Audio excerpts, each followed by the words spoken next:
मुल्क के मुख्तलिफ शहरों में नए साल का जश्न तहरीक इंसाफ के जलसों में तब्दील हो गया। चेयरमैन तहरीक इंसाफ और साबिक वज़ीर आज़म इमरान खान की गैर कानूनी कैद को आज 149 रोज गुजर गए हैं।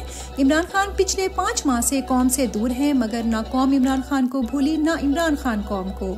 इसी मोहब्बत का मुजाहरा गुज़श्ता शब नए साल के जश्न पर मुख्तलिफ शहरों में देखा गया, जहाँ शहरियों ने मरी के माल रोड समेत इस्लामाबाद, रावलपिंडी, लाहौर, फैसलाबाद, हत्ता के बैरून मुल्क दुबई में भी इमरान खान जिंदाबाद और 13 यार मेरा यार, कैदी नंबर 804 के फलक शगाफ नारे लगाए। पुलिस की फसायत के बावजूद अवाम ने इमरान खान से अपनी मोहब्बत का भरपूर इजहार किया। लेवल प्लेइंग फील्ड की दरख्वास्त पर समाअत 3 जनवरी को होगी। सुप्रीम कोर्ट ने बलाखिर तहरीक इंसाफ के वकला की भरपूर कोशिश के बाद लेवल प्लेइंग फील्ड की दरख्वास्त 3 जनवरी को समाअत के लिए मुकर्रर कर दी। अदालत ने पिछले हफ्ते भी समाअत की यकीन दहानी करवाई थी, मगर अचानक सुप्रीम कोर्ट बंद हो गई थी। आज भी वकला की भरपूर इस्तदा के बाद ये समाअत फिक्स की गई है।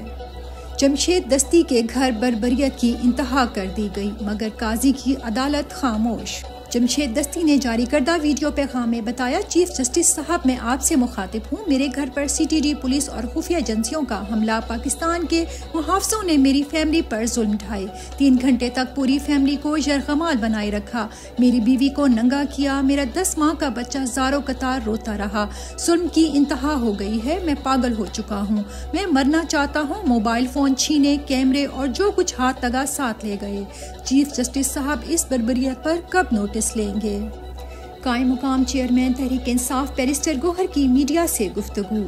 बैरिस्टर गौहर ने मीडिया से गुफ्तगू करते हुए कहा, अदालत उस्मा रिटर्निंग अफसरान की जानिब से बड़े पैमाने पर तहरीक इंसाफ के उम्मीदवारों की कागजात नामजदगी मुस्तरद किए जाने के नाकाबिले जवाज अमल का नोटिस ले। हमें बदतरीन इंतकामी कार्रवाइयों का निशाना बनाया जा रहा है और बहैसियत जमात हदफ बनाए जाने का सिलसिला जारी है। बानी चेयरमैन इमरान खान सराहत से कह चुके कि हमारा रियासत के किसी इदारे या शख्सियत से कोई तसादुम है न झगड़ा। हम जमहूर को दस्तूर के तहत इक़्तिदार और अख्तियार का मुल्क समझते हैं और मुल्क में साफ, शफाफ और मुनसिफाना इलेक्शन चाहते हैं। अदालत उस्मा सूरत हाल का नोटिस ले और इसके बरवक्त तदारुक के लिए मौसर इक़दाम करे। डार खानदान की खवातीन इमरान खान के साथ डट गईं। पहले उस्मान डार और अब उमर डार को अगवा कर लिया गया है। उमर डार की बेटी ने वालिद की बाजियाबी की दरख्वास्त पर समाअत के बाद आज मीडिया से गुफ्तगू करते हुए कहा, शर्म आनी चाहिए, पुलिस ने जिस बेखुदगी और बेशर्मी के साथ मेरे बाबा उमर डार को अगवा किया है।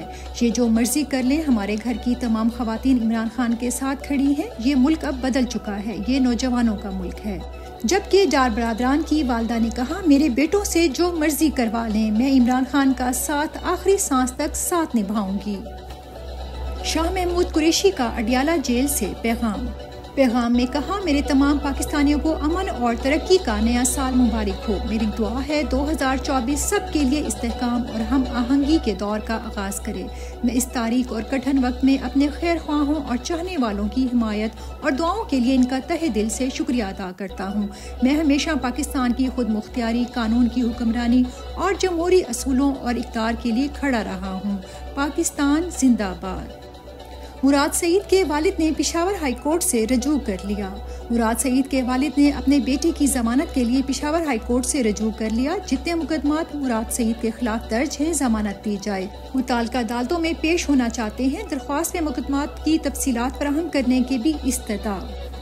रिटर्निंग अफसरान का उम्मीदवारों को कागजात नामजदगी मुस्तरद करने के फैसले की नकूल देने से इनकार। मोनस इलाही ने अपने ट्वीट में बताया, आज मेरे वकला गुजरात में RO ऑफिस मेरे कागजात नामजदगी मुस्तरद करने की मुसद्दका नकल लेने गए तो वहाँ पुलिस और नामालूम अफराद की भारी नफरी खड़ी थी। वकला को कहा गया, अगर यहाँ से अंदर जाने की कोशिश की तो तुम लोगों को गिरफ्तार और गायब कर दिया जाएगा। मैंने अपने वकला को कहा है कि इलेक्शन कमीशन जाकर कंप्लेन दायर करे, क्योंकि तीसरी दफा गिरफ्तार होने का कोई फायदा नहीं। फोर्ट अब्बास के हल्के NA 163 के रिटर्निंग ऑफिसर अरसलान बशीर खटाना ने शौकत बसरा और मिसेस शौकत बसरा के कागजात नामजदगी मुस्तरद किए और अब रिटर्निंग ऑफिसर इनकी नकल फॉर्म देने से भी इनकारी है और वो और उनका अमला सुबह से अपने दफ्तर से भी गायब हैं। इसी तरह दीगर उम्मीदवारों को भी इनकार किया जा रहा है ताकि बर वक्त अपील दर्ज न कर सकें। रिटर्निंग अफसर के बाद इलेक्शन ट्रिब्यूनल के जज का भी जानिबदाराना रवैया। इलेक्शन ट्रिब्यूनल के जज का फिरदौस शमीम की दरख्वास्त सुनने से इनकार। जज के इनकार पर फिरदौस शमीम नकवी की दरख्वास्त नए बेंच के रूबरू पेश करने के लिए चीफ जस्टिस को भेज दी गई। नकाबपोश एहलकारों ने वकील का गिरेबान फाड़ दिया, घसीटते हुए साथ ले गए। रहनुमा तहरीक इंसाफ जाहिद इकबाल चौधरी के पावर ऑफ अटर्नी वकील अब्दुल वहाब बलोच के साथ नकाबपोश पुलिस के लोगों का ये सलूक काबिले मुजम्मत है। दरअसल ये गिरेबान अब्दुल वहाब का नहीं फाड़ा गया, ये हर उस शख्स का गिरेबान फाड़ा गया है जो रूल ऑफ लॉ पर यकीन रखता है।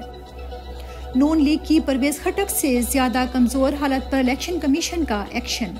इलेक्शन कमीशन का हलकों में सर्वे कराने वाले चैनल्स के खिलाफ कार्रवाई के लिए पैमरा को हिदायत। अब तक आने वाले तमाम नताइज में तहरीक इंसाफ वाज़िया बरतरी से लीड कर रही है, जबकि नून लीग दूर दूर तक नजर नहीं आती। पीटीएम की मचाई हुई तबाही पर नून लीग के अहम रहनुमा भी बोल पड़े। नून लीग के सीनियर रहनुमा साबिक गवर्नर सिंध मोहम्मद जुबैर ने निजी चैनल को इंटरव्यू देते हुए कहा, हमारे 16 माह की हुकूमत के दौरान न सिर्फ तारीखी महंगाई हुई बल्कि मईशत भी सुकड़ गई थी। महंगाई का जिम्मेदार इमरान खान को नहीं ठहराया जा सकता। इमरान खान 13% पर छोड़ कर गया था, हमारे दौर में 35% तक महंगाई हो गई थी, जिसका जवाब देना पड़ेगा।